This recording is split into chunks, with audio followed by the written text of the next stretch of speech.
The first time he said it, it was raining. Not the soft Florida drizzle tourists post on Instagram. Not the warm summer mist that smells like ocean breeze and sunscreen. This was a violent sideways storm, the kind that slams against hurricane-proof windows and rattles the bones of a house built too fast and paid for too arrogantly. This is my house. My rules. The words cut louder than the thunder. Linda stood barefoot on the polished marble floor of the Boca Raton waterfront home she had helped design. White quartz countertops, imported Italian lighting, a staircase curved like a bridal veil. Outside, palm trees bent under the weight of wind. Inside, her marriage bent under something far heavier. Across from her, Daniel Whitmore adjusted his cufflinks like he was closing a business deal instead of dismantling a woman. "You don't get to question me," he said calmly. "You live here because of me." The rain pounded harder. Linda swallowed. 10 years. 10 years of supporting him while he built Whitmore Development Group from a two-man operation into one of South Florida's fastest-growing real estate firms. 10 years of hosting charity galas in Coral Gables, smiling at country club wives in Palm Beach, pretending not to notice lipstick stains that weren't hers. She had signed papers. She had trusted him. And tonight, she had found something she wasn't supposed to. Second mortgage. In her house. Her house.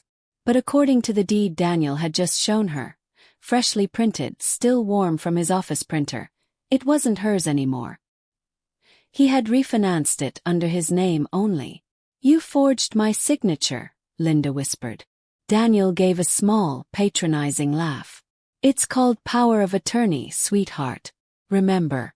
You signed it when we restructured assets last year." The memory hit her like cold seawater. She had signed documents he said were routine. She had trusted her husband. "This house," he said, walking past her toward the kitchen bar, pouring himself a glass of bourbon, "exists because of me. You enjoy this life because of me. So let's not confuse contributions with ownership."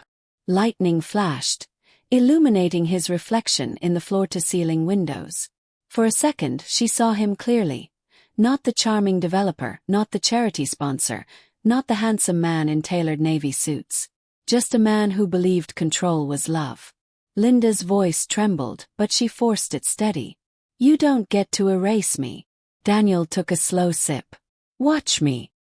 Florida mornings always come bright, even after destruction. By sunrise, the storm had passed. The sky over the Intracoastal Waterway glowed pink and gold, boats rocking gently as if nothing had happened. But inside Linda's chest, the storm had just begun. She sat at the kitchen island, staring at the deed copy Daniel had left on the counter like a warning shot. He had already left for Miami. "Meetings," he said, like always. The house felt different now. Colder. Larger. Hostile. Her phone buzzed. Samantha. Her best friend since college. Now a family law attorney in Fort Lauderdale. Linda hesitated before answering. "Hey!" Samantha's voice came through, sharp and perceptive as ever. "You sound like hell in your text. What happened?" Linda looked around the empty mansion. At the vaulted ceilings. The designer furniture. The life she thought she owned. "He took the house," she said. Silence. "What do you mean he took the house?" "He refinanced it. Used power of attorney. It's under his name." Another silence, but this one burned. "Linda," Samantha said carefully, "did you ever revoke that document?" "No." "Did you read the refinancing paperwork?" "No." "Did you sign anything recently?" Linda's stomach tightened. "No." "Then either he forged your consent, or he did something smarter." Linda felt the floor shift under her. "What does smarter mean?" "It means," Samantha said, voice lowering, "he's planning something bigger." That afternoon, Linda drove through downtown Boca Raton, past Misna Park's upscale boutiques and open-air restaurants. Couples laughed over brunch mimosas.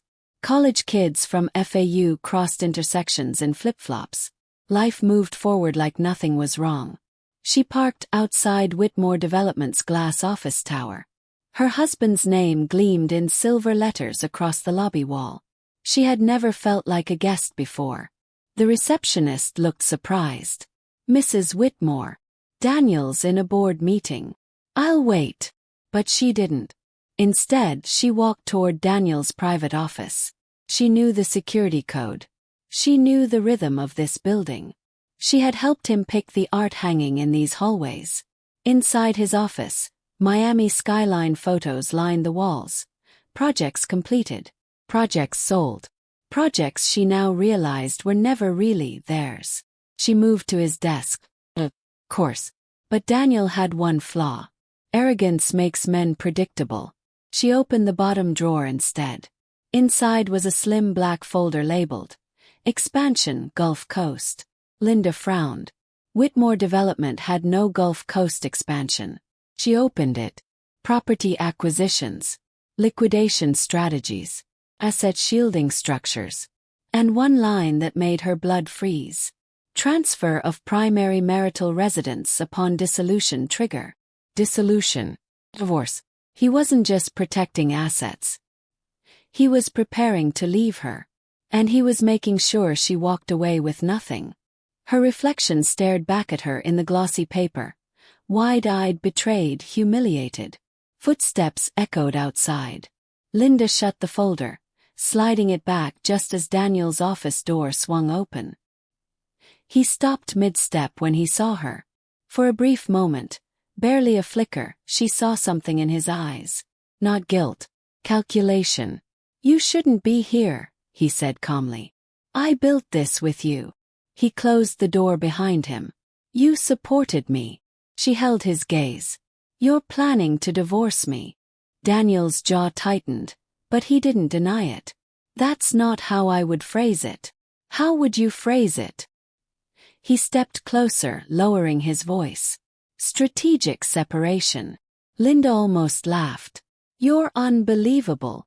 "No," he said. "I'm prepared." The air between them felt electric. "You think I'll just walk away?" she asked. He tilted his head. "What exactly do you think you're entitled to?" "Half." Daniel's smile was slow and devastating. "You don't own half of anything." The words echoed the night before. "My house. My rules." Linda's heart pounded, but something inside her shifted. For the first time she wasn't afraid. She was angry. "You made one mistake," she said quietly. Daniel raised a brow. "You taught me everything." For a fraction of a second, he looked uncertain. Then his phone buzzed. He glanced down, and whatever he read changed his expression completely. Irritation. Then concern. He turned away slightly, typing a fast response. Linda noticed. "Something wrong." He looked at her, mask back in place. "Nothing you need to worry about." He walked to the window, staring down at the parking lot. Linda followed his gaze. A black SUV had just pulled up. Two men stepped out. Not executives. Not clients. Their suits were expensive. But their posture wasn't corporate. It was enforcement. Daniel's voice dropped to a whisper she almost didn't catch. "Why are they here?" Linda's pulse quickened. "Who are they?" Daniel didn't answer. Instead, he straightened his jacket, slipping his phone into his pocket. "Go home," he said. "What? Now?" For the first time since she had known him, since college, since ramen noodles and tiny apartments and dreams bigger than their bank account, Daniel Whitmore looked afraid. And Linda realized something terrifying. He wasn't just planning to leave her. He was in trouble. The office door handle turned. The two men were outside. And Daniel, Mr. My House, My Rules, no longer looked like he was in control.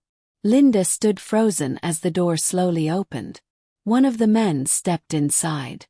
"Mr. Whitmore," he said evenly. "We need to talk." Daniel glanced at Linda. And for the first time in 10 years. He didn't look like the king of the house. He looked like a man about to lose it. And Linda suddenly understood one thing with chilling clarity. If Daniel was falling, he was going to try to take her down with him. The door shut behind the men. And Linda had no idea that by the end of the week, she wouldn't just be fighting for her marriage. She'd be fighting for survival. The door clicked shut behind the two men. And the silence that followed wasn't quiet. It was loaded. Linda didn't move. Daniel did. He stepped forward first, the polished executive mask sliding back into place like muscle memory. "Gentlemen," he said evenly, extending his hand. "I wasn't expecting you." The taller one ignored it. "We know." His voice was low, controlled, and not impressed. The second man closed the blinds with a slow, deliberate pull. Boca Raton's bright Florida sunlight vanished behind dark slats, turning the sleek glass office into something tighter, claustrophobic. Linda's pulse drummed in her ears. Daniel glanced at her. "Linda," I said, "go home." But something had shifted in her overnight. The woman who cried in the storm was gone. "I think I'll stay," she replied calmly. The taller man studied her briefly. "Mrs. Whitmore?" "Yes." A flicker passed between the two men. "Interesting." Daniel's jaw flexed. "This is business." The shorter man finally spoke. "Exactly." He reached into his jacket and pulled out a thin folder. Not corporate branding. Not a bank logo. Plain. Unmarked. Threatening. He placed it on Daniel's desk. "You're behind," he said. Daniel didn't open it. "We're restructuring." "You're exposed," the tall one corrected. "And we don't like exposure." Linda watched Daniel carefully.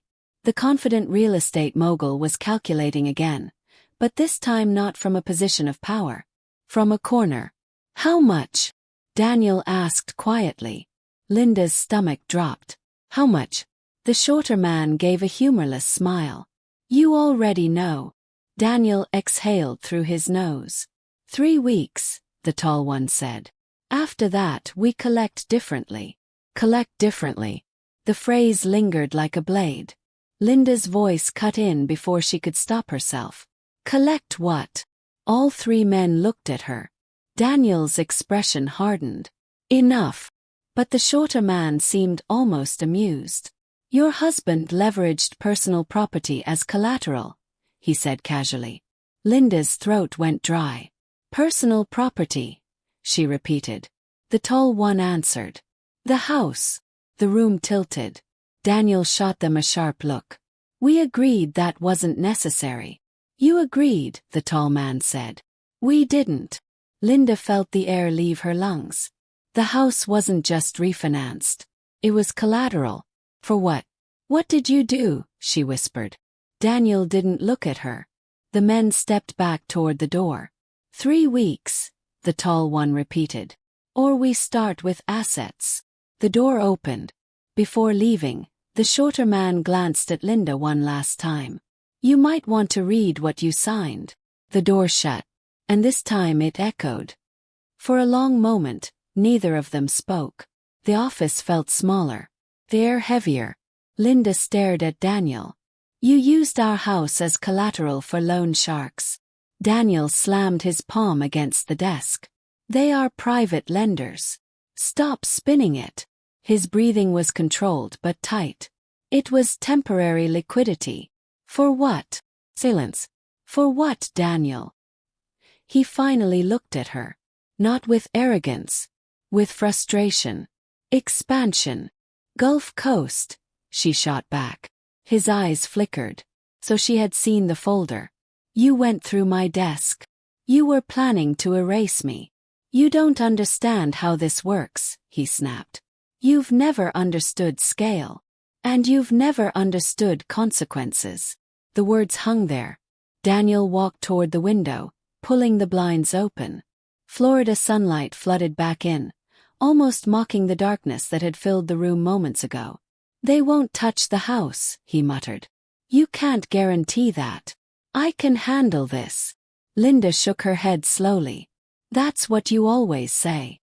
That evening, traffic crawled along I-95 as Linda drove home. The sky burned orange over the Atlantic, palm trees casting long shadows across gated communities. Everything looked peaceful. But she now knew their home wasn't a sanctuary. It was leverage. She pulled into the circular driveway and sat in the car for a full minute before going inside. The house felt different again. Not hostile this time. Vulnerable. She walked into Daniel's office at home, a smaller version of his corporate one. Mahogany shelves, leather chair, a framed photo of them from their 5th anniversary trip to Key West. They had looked happy. Were they? Or had she just been blind? She powered on his desktop. Password protected. Course. But Daniel reused variations of the same codes. Birthdays, anniversaries, deal closing dates. Took 4 tries. The screen unlocked. Linda's heart pounded. Email. Finance folders. Encrypted files. She clicked one labeled Offshore Cayman. Her breath caught. Wire transfers. Multiple. Large. Not to contractors. Not to development firms. To shell companies. And then she saw something that made her hands shake. A transaction dated 2 months ago. Amount: $2.4 million. Source: joint investment account. Linda and Daniel Whitmore. She didn't remember approving that. She opened the attached document. Digital signature. Name. Her forged name. Linda stepped back from the desk like it had burned her. This wasn't just about the house. Daniel had been draining their shared assets. Preparing. Not just for divorce. For disappearance. Her phone buzzed. Samantha. Linda answered immediately. I need you, she said. Tell me you didn't sign anything else. I didn't. Good. Linda swallowed. He used the house as collateral for private lenders. Silence. What kind of private lenders? The kind who show up in black SUVs. Another silence, but darker. Linda, Samantha said carefully. This is criminal exposure. I know.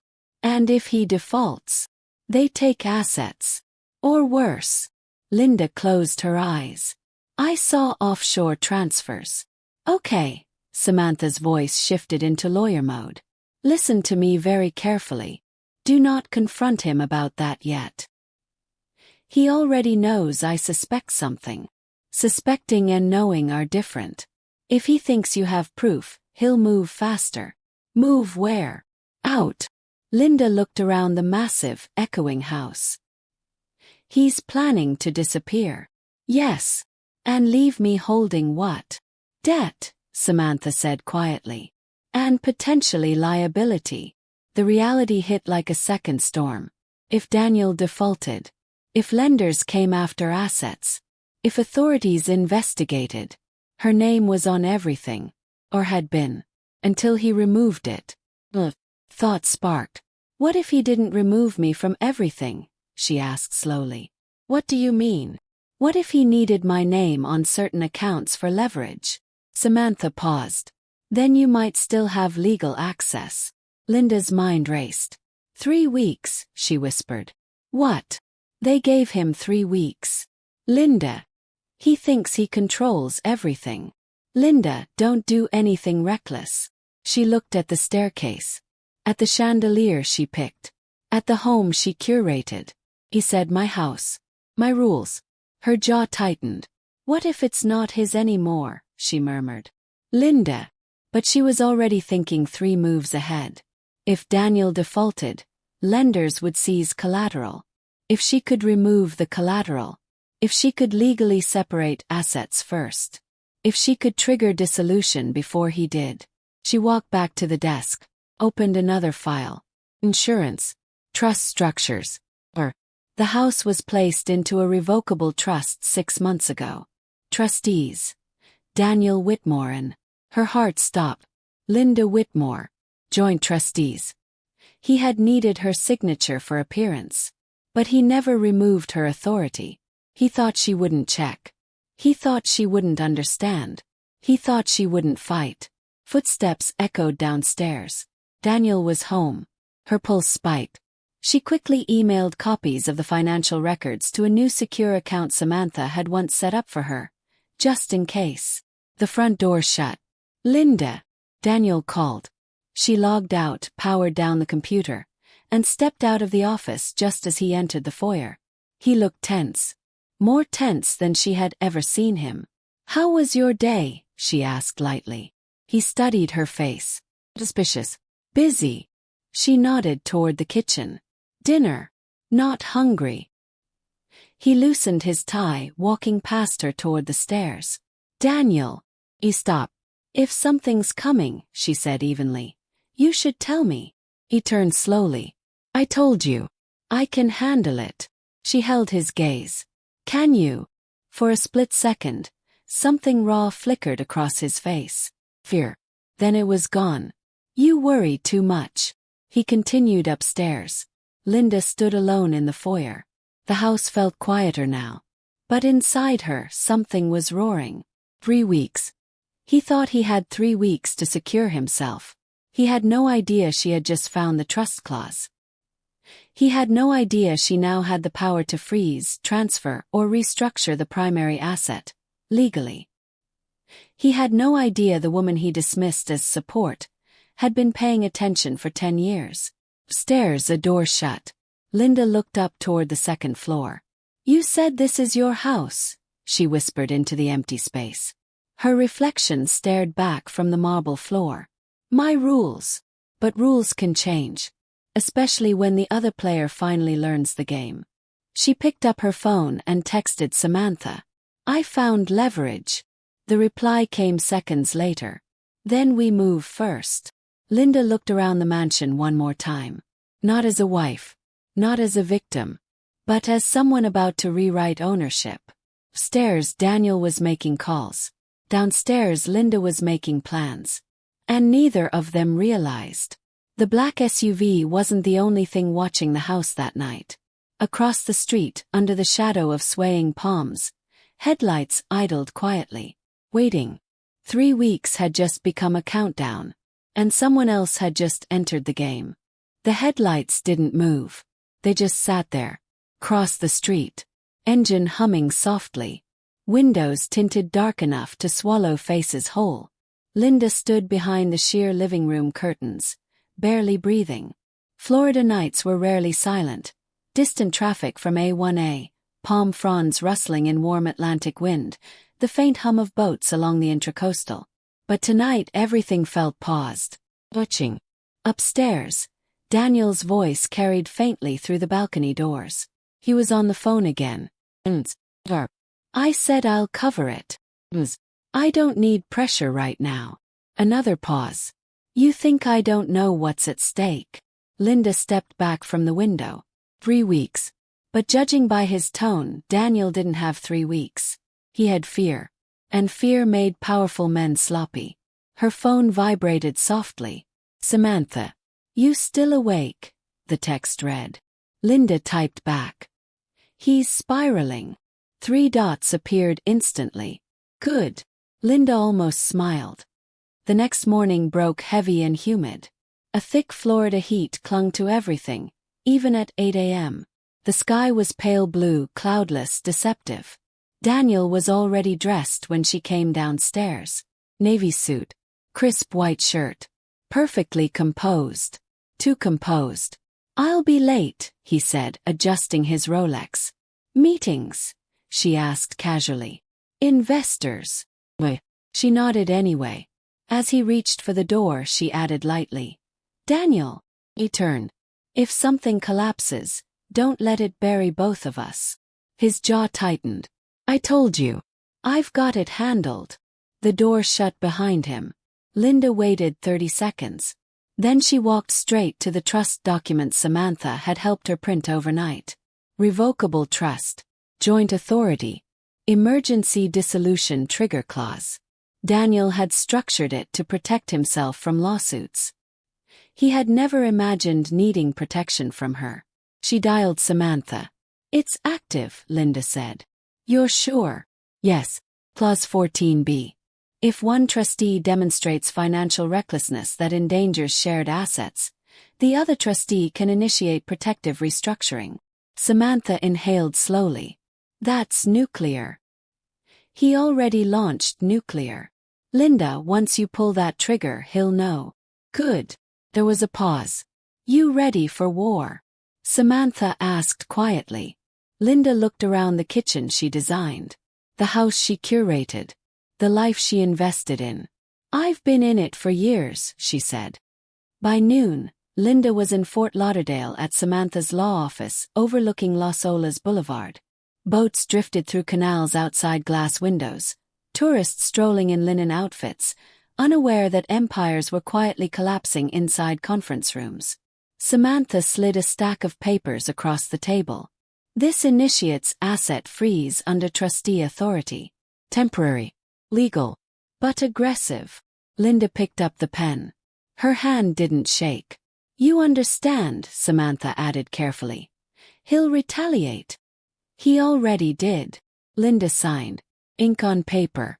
Quiet shift of power. Samantha immediately began filing electronically. Once processed, the house can't be leveraged further without your approval, she said. And any attempt to transfer it triggers automatic review. Linda exhaled slowly. And the offshore accounts. We need more documentation before we move there. Linda nodded. Her phone buzzed. Unknown number. She hesitated, then answered. Mrs. Whitmore. The voice was unfamiliar. Well, yes. This is Victor Salazar. The name meant nothing. I believe we have a mutual concern. Linda's pulse ticked up. And what concern is that? Daniel Whitmore. Her grip tightened. What about him? Small pause. He owes people I represent. The room felt colder. I'm not responsible for my husband's debts. No, Victor said evenly. But you are connected to his collateral. Linda forced her voice steady. And you are. Let's just say. I'm the one trying to prevent unnecessary escalation. Samantha mouthed. Who is it? Linda covered the speaker slightly. Private lender. Samantha's expression hardened. Victor continued. You seem smarter than your husband. Interesting. What do you want? Linda asked. A conversation. About. Protection. Linda leaned back in the chair. For who? For you. The line went silent for a moment. Then he added quietly. Because Daniel won't survive this. The words landed like ice water. Are you threatening him? Linda asked. I'm informing you. Samantha shook her head, signaling caution. Why are you calling me? Linda asked. Because last night, Victor said calmly. You were the only one in that house who looked like they understood what was happening. Her stomach tightened. He had been there. Crossed the street. Watching. You were outside, she said softly. Yes. Linda's mind raced. You're surveilling us. I'm assessing risk. And what's the risk? That your husband panics. And what happens if he does? Things get permanent. Silence filled the conference room. Victor's voice lowered. Meet me. Alone. If you want options. The call ended. Linda slowly lowered the phone. Samantha stared at her. Absolutely not. He thinks Daniel's going to collapse. Of course he does. That's how pressure works. Linda stood up, pacing slightly. What if Daniel already took more money than we know? Then we go to authorities. And get dragged into federal investigations. Linda shot back. Fraud. Offshore transfers. Forged signatures. Samantha's silence was answer enough. Linda stopped pacing. He said Daniel won't survive this. That could be intimidation. Or it could be fact. Samantha looked at her friend carefully. What are you thinking? Linda stared out the window at the calm water below. I'm thinking Daniel thought he was the only strategist in this marriage. He turned back. I'm thinking I need to know exactly how deep this goes.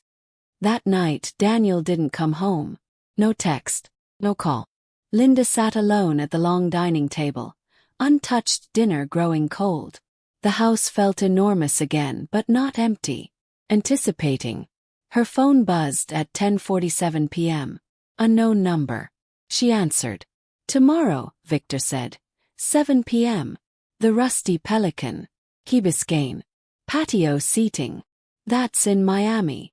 Yes. You're bold. No, he replied calmly. I'm efficient. And if I don't come, beep. Then we proceed assuming you stand with your husband. The line clicked dead. Linda stared at the dark screen. Stand with your husband. Did she? Upstairs, their bedroom felt like a hotel suite. Impressive, impersonal. She lay awake long after midnight. At 1:12 a.m., headlights swept across the ceiling. Car pulled into the driveway. He sat up. Front door opened quietly. Footsteps inside. Unsteady. Daniel. She listened as he moved through the house. No lights turned on. Crash. Glass shattering. Linda jumped out of bed and rushed downstairs. Daniel was in his office. A whiskey bottle lay shattered on the floor. He stood there, hands braced against his desk, breathing hard. Daniel! He looked up. His face was pale. Not angry. Not arrogant. Shaken. They froze it, he muttered. Linda's heart skipped. What? The trust. He looked at her sharply. You did this. She didn't answer. You froze the house. You used it as collateral. He let out a harsh laugh. You have no idea what you just did. Protected myself. You accelerated it. Accelerated what? Daniel stepped closer. They don't negotiate when they're cornered. And neither do I. For a long moment they just stared at each other. Then Daniel said something that changed everything. They're not just lenders. Linda's breath caught. What are they? He hesitated. And for the first time in their entire marriage. He looked genuinely afraid. They're connected. Connected to who? He swallowed. You don't want to know. But she did. Because tomorrow night, she was meeting one of them. And Daniel had no idea. Outside, a car engine started again across the street. Waiting. Watching. The game wasn't just about money anymore. It was about survival. And Linda was walking straight into the lion's den. Miami nights don't whisper. A pulse. Neon reflections shimmer across Biscayne Bay. Music spills from rooftop lounges. Lamborghinis glide down Brickell like they're part of the architecture. The air is thick with salt, money, and ambition. And sometimes, danger. Linda stepped out of her car at the Rusty Pelican in Key Biscayne at exactly 6:58 p.m. The skyline glittered across the water like something unreal. Downtown Miami looked untouchable from here. Beautiful, distant, deceptive. She wore white. Not soft white. Sharp white. Structured blazer. Tailored pants. Hair pulled back. No wedding ring. If she was walking into a negotiation with men who thought power was intimidation, she would look like power. The patio was half full. Couples sipping wine. Tourists taking skyline selfies. Boats drifting lazily behind them. And at the far corner table, Victor Salazar. Mid-40s. Clean suit. Composture. Dark eyes that missed nothing. He stood as she approached. Mrs. Whitmore. Victor. She didn't shake his hand. She sat. He noticed. Smart, he said. I prefer distance. Faint smile. Good. Distance keeps people alive. The waiter approached. Victor ordered sparkling water for both of them without asking. Bold. You've been watching our house, Linda said calmly. Yes. Why? Because Daniel Whitmore owes $8 million. The number didn't hit her like she expected. Detonated. 8. She repeated. He borrowed 4. Then refinanced. Then leveraged future developments. With you. With associates. And if he doesn't pay. Victor's gaze didn't waver. Then we don't ask again. Linda leaned back slightly. You threatened him. No. I warned him. Same thing. He studied her carefully. You froze the house. So he knew. Yes. That complicates recovery. That protects me. Victor tilted his head. You're not afraid. Linda's voice was steady. I'm tired. A flicker of respect crossed his face. You should understand something, he said. Daniel's debt isn't just financial. Explain. He partnered with people he couldn't control. Who? Victor paused. Men who don't lose. Everyone loses, Linda said quietly. Eventually. Victor's expression shifted slightly. You think this is about your marriage? It started there. It's bigger now. She leaned forward. Then make me understand. He watched her for a long moment, then spoke carefully. There's a development deal on the Gulf Coast. Waterfront land. Quiet acquisition. But the land isn't clean. Linda's pulse ticked. What do you mean, not clean? It's tied to environmental violations. Protected wetlands. Federal oversight. Daniel, you're saying he's committing fraud. I'm saying he's gambling with land that can't legally be developed. Linda's stomach tightened. And he borrowed money to do it. Yes. So if it collapses, he disappears. The words landed heavily. Disappears how? Victor didn't answer directly. He's been moving money offshore. I saw. You weren't supposed to. Linda held his gaze. He forged my signature. Victor's jaw flexed slightly. That's messy. Understatement.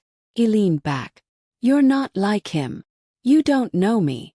No, he said calmly. But I know desperation. He has it. You don't. Silence settled between them. Why are you telling me this? She asked finally. Because if Daniel runs, the people behind this won't chase him. Linda's breath slowed. They'll come after the assets. Yes.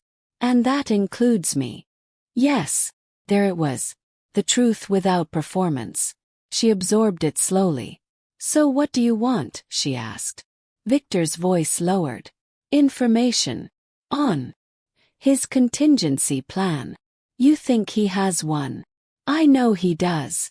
Linda thought about the offshore accounts, the transfers, the way he panicked when the trust froze. He's planning to leave within the week, she said quietly. Victor's eyes sharpened. You're sure? Yes. Where? I don't know yet. Victor studied her face for deception. Phone none.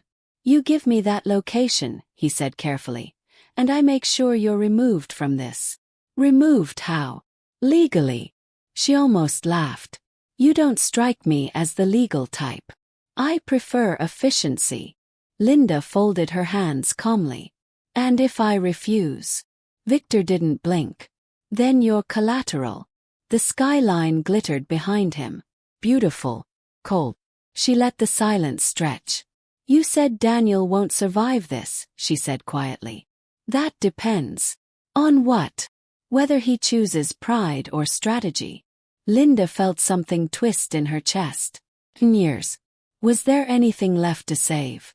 Or was she just protecting herself now? Why help me? She asked. Victor surprised her by answering honestly. Because someone once warned my wife. The words hung there. And? Linda asked. She didn't listen. A crack in his armor. But real. Linda inhaled slowly. I'll find out where he's going. Victor nodded once. Soon. He stood. Victor. Yes. If he runs, and you catch him. Victor held her gaze. That depends on him. Not reassuring. She walked away without looking back. But she felt his eyes follow her. Daniel was packing when she got home. Not openly. Early. Documents missing from the safe. One suitcase partially zipped in the closet. He froze when he saw her. Where were you? Dinner. With who? She met his eyes. Does it matter? His jaw tightened. You're playing a dangerous game. So are you. He walked toward her slowly. You met with them. She didn't answer. That was stupid. Is it stupid to want the truth? They'll use you. You already did. The words hit hard. For a moment, something vulnerable flickered in his eyes. I was protecting us, he said quietly. By forging my name. I was going to fix it. How? Silence. She stepped closer. Are you running? His breathing shifted. You wouldn't understand. Try me. He looked at her like he was calculating whether she was still an asset or a threat. I can't fix this from here, he finally said. So you're leaving. For a while. And I just sit here. With your debt. Your crimes. He grabbed her shoulders. Not violently but desperately. They won't touch you. You don't know that. I'll make sure. How? Silence again. She pulled away. Where are you going? He didn't answer. Daniel. His eyes hardened. You don't need to know. And in that moment, she realized something devastating. He wasn't choosing her. He was choosing himself. Always had. Her phone vibrated. Unknown number. Victor.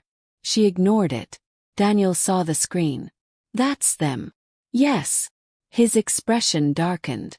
You think they're your allies. I think they're honest. He almost laughed. You have no idea who you're dealing with. Then tell me. He didn't. Instead, he picked up the suitcase and walked past her. She followed him to the garage. You leave, she said quietly. And you leave me in this. He paused, just for a second, then said the words that broke whatever was left. This is my mess. I'll clean it. She swallowed. You said this was your house. Your rules. He didn't look back. The garage door opened. Engine started. And Daniel Whitmore drove away into the humid Florida night. Linda stood there alone, listening to the fading sound of her marriage disappearing down the street. Her phone buzzed again. This time she answered. He's running, she said. Victor's voice was calm. Where? She watched the empty driveway. I don't know yet. Find out fast. The line went dead. Linda stepped back inside the house. No longer felt like his. Or hers. Felt like a battlefield after the first shot. Upstairs, the half-packed closet remained open. And on the dresser, Daniel's second phone lit up. With a notification. Flight confirmation. Departure. Fort Lauderdale International. Destination. Cartagena, Colombia. Departure time. Tomorrow morning. Linda stared at it. He wasn't just running. He was leaving the country. Her phone buzzed again. Victor. She answered slowly. I have your location, she said. Silence. Good. And for the first time, Linda realized something chilling. She wasn't just protecting herself anymore. She was deciding Daniel's fate. And she had until sunrise to choose. Florida sunrises don't wait for decisions. By 5:42 a.m., the sky over Boca Raton was already shifting from indigo to molten orange. The ocean breeze carried salt and humidity through the cracked balcony doors. Birds cut sharp patterns across the brightening sky. Linda hadn't slept. Daniel's second phone sat on the kitchen counter like a loaded weapon. Flight to Cartagena. 9:15 a.m. departure. Fort Lauderdale. 2 hours. She stared at the screen. If she called Victor now, Daniel would never make that flight. If she didn't, Daniel would vanish. And everything he left behind would collapse onto her. Her phone vibrated again. Victor. She didn't answer this time. Instead, she picked up Daniel's phone and scrolled. Encrypted messages. Short. Efficient. Coordinates. Count numbers. One final message sent at 2:11 a.m. Landing secured. Funds clearing upon arrival. Landing secured. So it wasn't just escape. It was prearranged. Linda's stomach tightened. He hadn't hesitated when he left. Not really. She grabbed her keys. Traffic southbound on I-95 was already building, red brake lights stretching toward Fort Lauderdale like a warning flare. Florida drivers weaved aggressively between lanes. Morning radio hosts laughed about beach weather and stock updates. Life continued. Linda's heart pounded in rhythm with the speedometer. She wasn't sure what she was going to do. Confront him. Stop him. Warn him. Turn him in. The airport signs appeared overhead. FLL, departures. She pulled into short-term parking and practically ran through the sliding glass doors. Airports always smell the same. Coffee, perfume, anxiety. The departure board glowed overhead. Cartagena on time. She scanned the terminal. And then she saw him. Daniel stood near gate G14, wearing sunglasses despite being indoors, passport in hand, suit jacket draped over his arm. He looked calm. For a moment she just watched him. This man she had loved, built with, believed in. He checked his watch. She stepped forward. Daniel. He turned. Shock flickered across his face. What are you doing here? That's my question. He glanced around nervously. You shouldn't be here. Neither should you. He stepped closer, lowering his voice. This isn't safe. For who? For you. Stop pretending this is about me. His jaw tightened. You froze the trust. Yes. That made them accelerate. You were already running. They would have negotiated. 8 million doesn't sound negotiable. His eyes widened slightly. You talked to them. Yes. His expression hardened. You have no idea who you're aligning with. I'm not aligning. I'm surviving. A boarding announcement echoed overhead. Flight 602 to Cartagena now boarding Group 1. Daniel's breathing shifted. Linda, listen to me carefully. I've been listening for 10 years. This isn't just about debt. Then what is it? He hesitated. And for the first time, he looked torn. I moved more than money, he admitted quietly. Her stomach dropped. What does that mean? It means the Gulf Coast deal isn't just wetlands. Ice crept through her veins. Daniel, there are people involved who don't operate through courts. And you thought borrowing from them was smart. I thought I could control it. The arrogance again. You can't outrun this, she said. I don't need to outrun it, he snapped. I need leverage. You think Colombia is leverage. It buys time. For what? He didn't answer. Final boarding call echoed. Passengers lined up. Linda's heart hammered. If you get on that plane, she said quietly, you're choosing yourself over everything. He looked at her like he wanted to argue, but he didn't. Instead, he said something that stunned her. Come with me. The world went silent. What? Come with me. We start over. New country. New accounts. Clean slate. You think that's romantic? Florida sunrises don't wait for decisions. By 5:42 a.m., the sky over Boca Raton was already shifting from indigo to molten orange. The ocean breeze carried salt and humidity through the cracked balcony doors. Birds cut sharp patterns across the brightening sky. Linda hadn't slept. Daniel's second phone sat on the kitchen counter like a loaded weapon. Flight to Cartagena. 9:15 a.m. departure. Fort Lauderdale. 2 hours. She stared at the screen. If she called Victor now, Daniel would never make that flight. If she didn't, Daniel would vanish. And everything he left behind would collapse onto her. Her phone vibrated again. Victor. She didn't answer this time. Instead, she picked up Daniel's phone and scrolled. Encrypted messages. Short. Efficient. Coordinates. Count numbers. One final message sent at 2:11 a.m. Landing secured. Funds clearing upon arrival. Landing secured. So it wasn't just escape. It was prearranged. Linda's stomach tightened. He hadn't hesitated when he left. Not really. She grabbed her keys. Traffic southbound on I-95 was already building, red brake lights stretching toward Fort Lauderdale like a warning flare. Florida drivers weaved aggressively between lanes. Morning radio hosts laughed about beach weather and stock updates. Life continued. Linda's heart pounded in rhythm with the speedometer. She wasn't sure what she was going to do. Confront him. Stop him. Warn him. Turn him in. The airport signs appeared overhead. FLL, departures.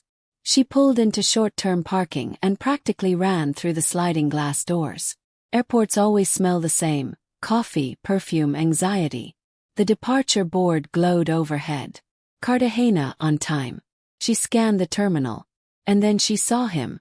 Daniel stood near gate G14, wearing sunglasses despite being indoors. Passport in hand. suit jacket draped over his arm. He looked calm. For a moment she just watched him. This man she had loved, built with, believed in. He checked his watch. She stepped forward. Daniel. He turned. Shock flickered across his face. What are you doing here? That's my question. He glanced around nervously. You shouldn't be here. Neither should you. He stepped closer, lowering his voice. This isn't safe. For who? For you. Stop pretending this is about me. His jaw tightened. You froze the trust. Yes. That made them accelerate. You were already running. They would have negotiated. 8 million doesn't sound negotiable. His eyes widened slightly. You talked to them. Yes. His expression hardened.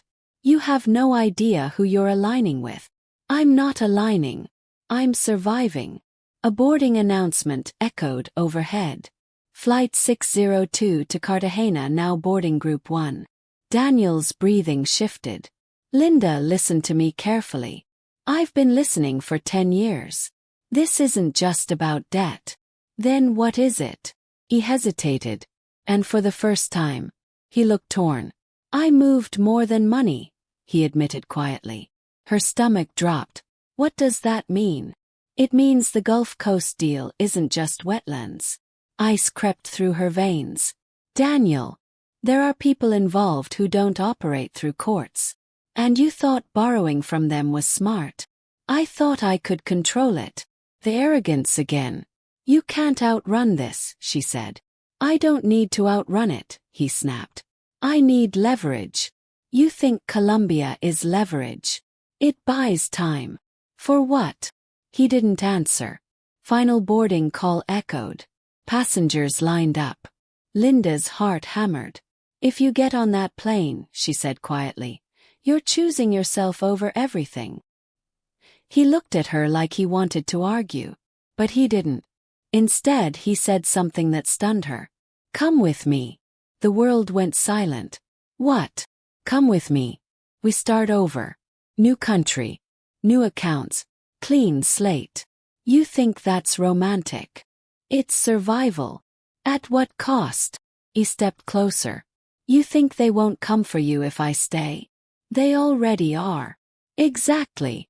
So your solution is to make me a fugitive? His voice sharpened.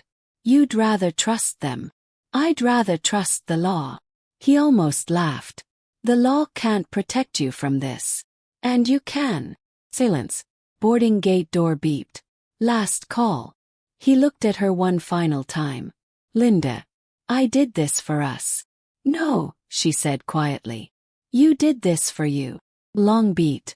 Then Daniel Whitmore turned and walked down the jet bridge. Linda stood frozen, watching. The gate door shut. And just like that, he was gone. Her phone rang. Victor. She answered slowly. He boarded. Silence on the other end. You're sure?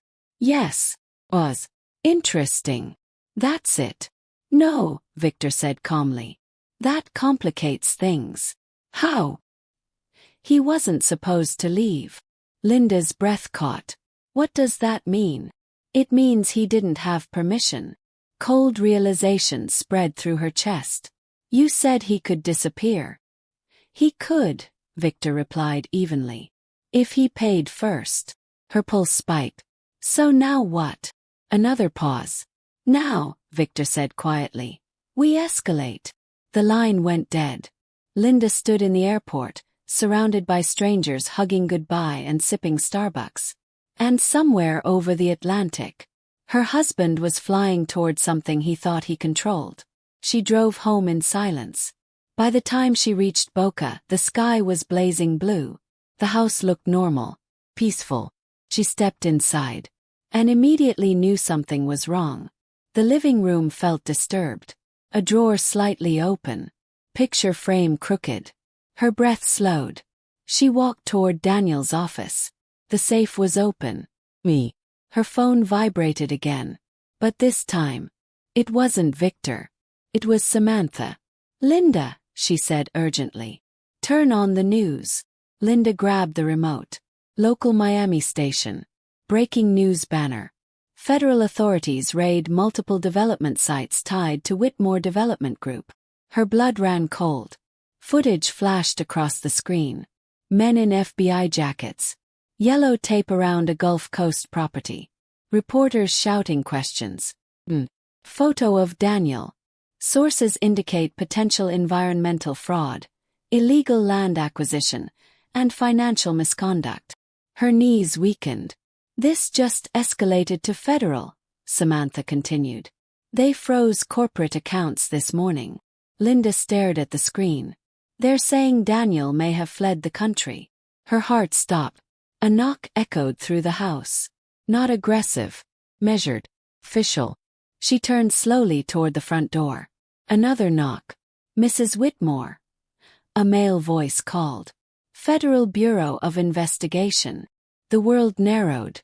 They knew. Her phone buzzed again. Victor. Simultaneously. FBI at the door. Victor on the phone. Daniel in the air.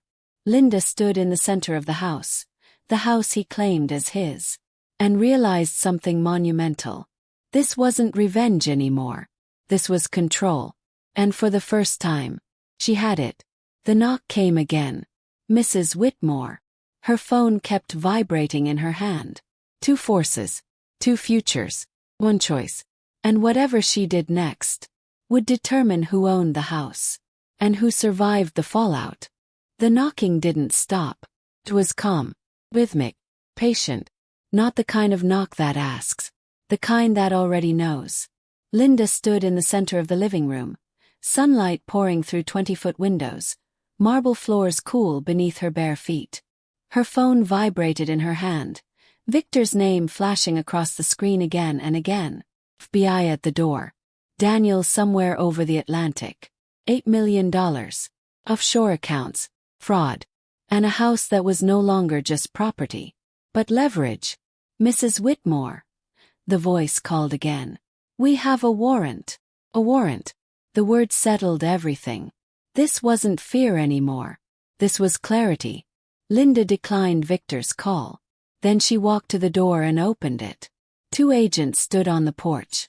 Mid-40s. Suits crisp. Eyes trained to read micro-expressions. Mrs. Linda Whitmore. The taller one asked. Yes. I'm Special Agent Harris. This is Agent Cole. We need to ask you a few questions regarding your husband. She stepped aside. Come in. They didn't waste time. Your husband boarded a flight to Cartagena this morning, Harris said, flipping open a small leather notebook. Yes. You knew. Yes. Did you assist him? No. Did you know he was under federal investigation? I suspected something. Agent Cole scanned the room slowly. Not judging. Assessing. We have evidence of financial misconduct, Harris continued. Environmental violations. Fraudulent land acquisition. And possible money laundering. Linda didn't flinch. My signature was forged on multiple documents, she said evenly. Harris looked up sharply. You're claiming identity fraud. I'm stating fact. Silence stretched. Mrs. Whitmore, Cole said carefully. Your name is attached to several joint accounts. Were, she corrected.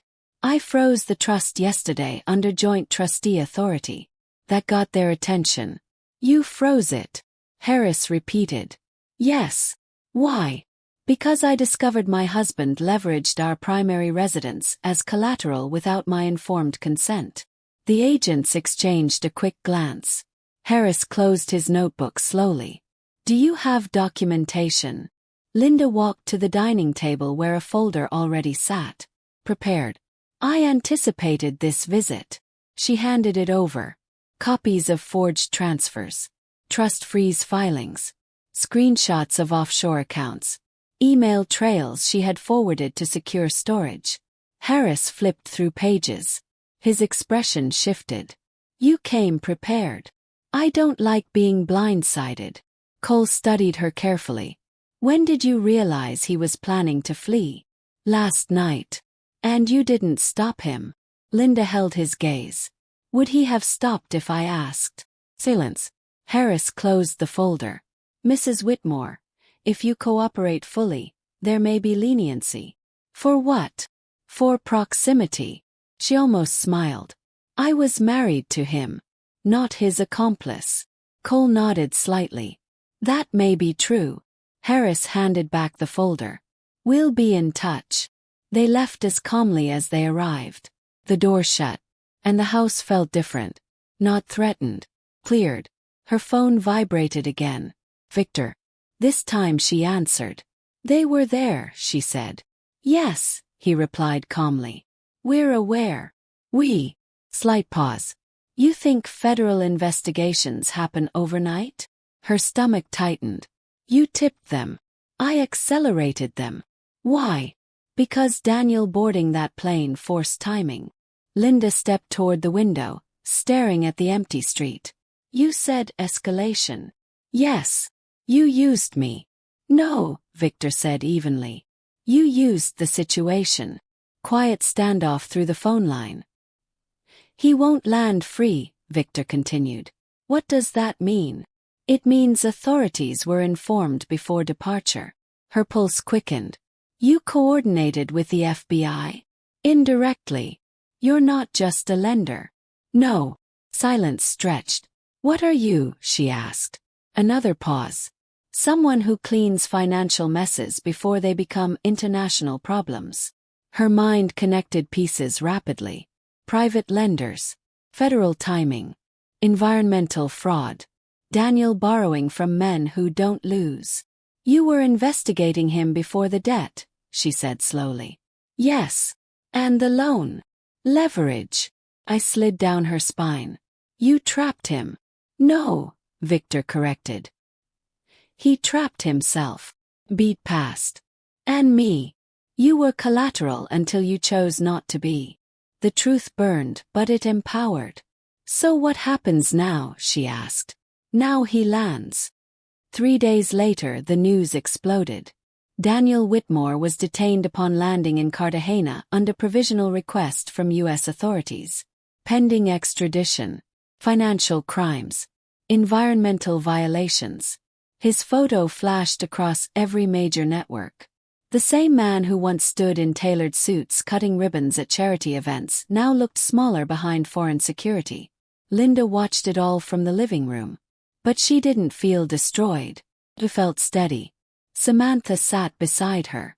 You're clear, she said quietly. They verified the forged signatures. Linda nodded. And the house? Protected. Fully. The trust freeze saved it. Linda looked around the space again. The marble floors. The curved staircase. The walls that once echoed with his dominance. My house. My rules. Her phone buzzed. Unknown number. She answered. Mrs. Whitmore. Victor. It's done, he said. For you or for me? For the part that concerned us. And Daniel. He'll face court.